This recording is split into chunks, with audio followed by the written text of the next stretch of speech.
marginais.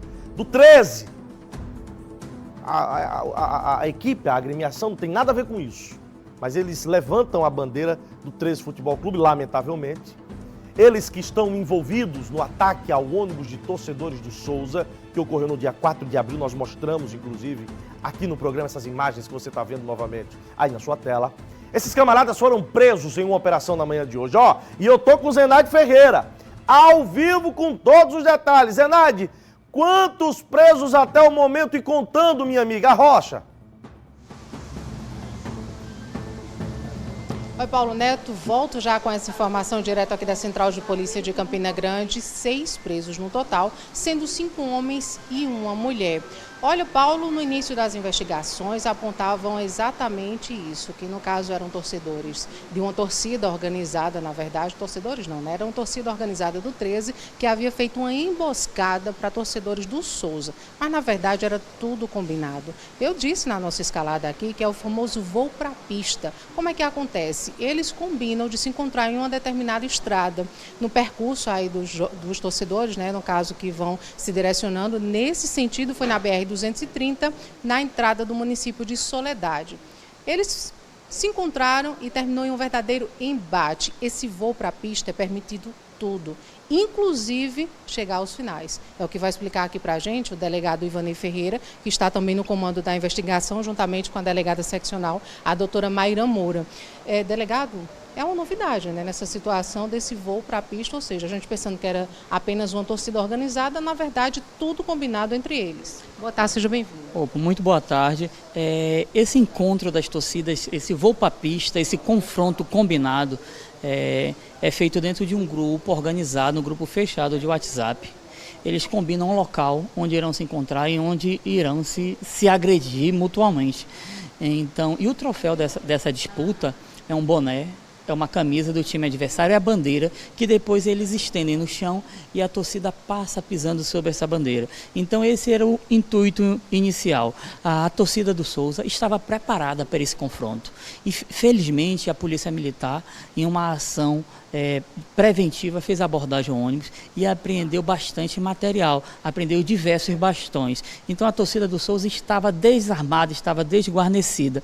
Por isso, no local programado para o embate, eles resolveram seguir. Nesse exato momento, a torcida do Jovem do 13, é lamentável a gente chamar de torcida, a gente deveria chamar de grupo criminoso, seguiu o ônibus e já na cidade de Soledade, o ônibus parado, depredaram o ônibus, quebraram mais de 16 janelas. O valor orçado para a manutenção do ônibus, para reparo, está em R$16 mil. Houve naquele local ali 2 pessoas encaminhadas ao hospital, uma com afundamento de crânio, o outro que precisou ser entubado devido às graves lesões. Também na cidade de Soledade, durante as investigações, ouvimos pessoas que também foram agredidas durante a perícia médica, informou que essa pessoa corria risco de morte, tendo em vista a grave lesão na cabeça. Essa pessoa não procurou o serviço médico, ela se automedicou, mas identificamos e foi conduzida para a perícia. Também um outro torcedor do Souza, que teve parte da orelha cortada, esse procurou o hospital de Souza e só soubemos dessas ocorrências quando fomos até a cidade fazer interrogatórios. Então, já temos parte desses criminosos identificados, precisamos identificar alguns outros criminosos. Vocês podem ver no vídeo, quando o ônibus do Souza para em Soledade, mais de 30 pessoas, entre 30 e 40 pessoas cercam o ônibus. Então a gente precisa identificar todas essas pessoas para que essas pessoas sejam levadas ao Poder Judiciário e respondam pelos seus crimes, que vão de dano qualificado à tentativa de homicídio. No caso, nesse sentido, só o motorista do ônibus que não sabia nada, que inclusive vai ficar com prejuízo, porque ninguém quer pagar, né? Infelizmente a empresa locatária do ônibus fica no prejuízo, aí o locador fica no prejuízo, porque são R$16 mil e não tem seguro o ônibus, então infelizmente a empresa vai ter que buscar os meios legais, os processos cíveis para buscar essa reparação desse dano. E o motorista, quando passou pelo local programado pela briga, se assustou com uma quantidade enorme de torcedores, então ele acelerou, tentou fugir desses agressores. E em Souza, quando parou, parte da torcida que estava pronta para a briga desceu e enfrentou os torcedores da torcida jovem do Galo. Como estavam perdendo, já que não tinham os seus artefatos, tentaram entrar no ônibus e seguir viagem tentando fugir. Mais à frente continuaram as agressões, mais de 30 torcedores do Souza agrediram o torcedor do 13, esse que foi entubado e estava em estado grave. Mais de 40 policiais participaram dessa ação. Vou pedir para o Fábio Fernandes mostrar aqui, daqui a pouco a gente retorna aqui com o doutor Ivanei, para vocês terem uma ideia. Esse aqui é do Atlético de Cajazeiras, que não tem nada a ver com a situação, mas são camisas que foram adquiridas aí numa espécie de troféu, como a gente já explicou. Tem camisa do Campinense, do Fortaleza, do Santa Cruz também, ou seja, várias camisas aqui do Botafogo, que essas torcidas organizadas, toda vez que eles promovem esse embate, o que é que acontece? Eles pegam essa espécie de troféu. Tem aqui um muchaco, Paulo Neto, tem porretes, inclusive um porrete aqui já com um adesivo, né, de uma das torcidas, adaga, ou seja, facão. Esse tipo de material que, obviamente, um torcedor de bem não vai para um estádio de futebol munido dessa situação, de todos esses materiais que são, obviamente, de toda forma, aí, materiais que são para violência, né? Só para completar, tem aqui também, olha, mais material, ou seja, apenas uma parte do material que foi apreendido aqui, né, pelas equipes da 23ª Seccional de Juazeirinho. Doutor Ivanei, só para a gente arrematar, operação exitosa, né? Só para a gente finalizar. Sim, a operação muito exitosa, que foi uma resposta pronta, imediata e com o poder necessário, com a força necessária para desestimular esse tipo de crime que ocorreu na cidade de Soledade. Tá, ok. Muito obrigada, Paulo Neto. Agora eu volto com você com essas imagens aqui, né?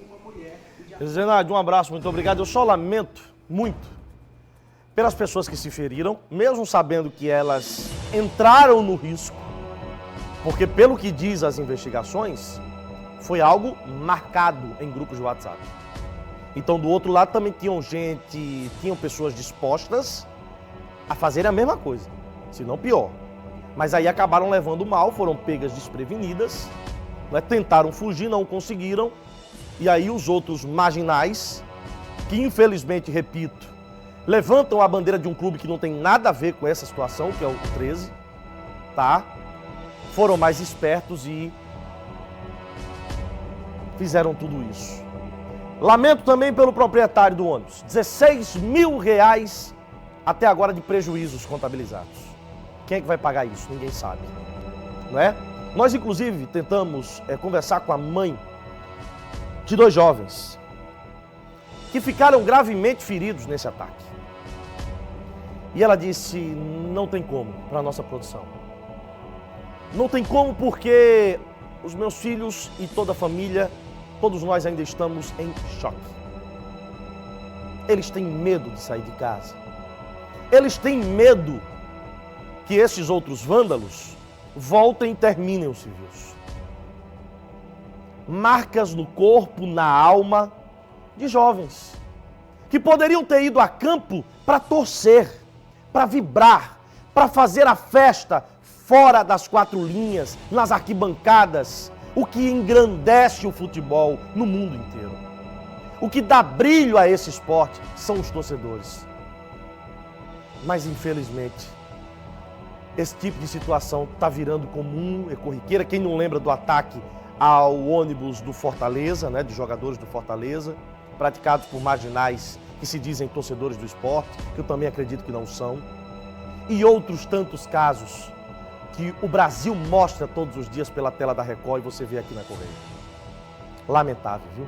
Só espero que eles mofem lá atrás das grades. Porque se soltar logo eles vão ver, a polícia prende, né? A justiça solta.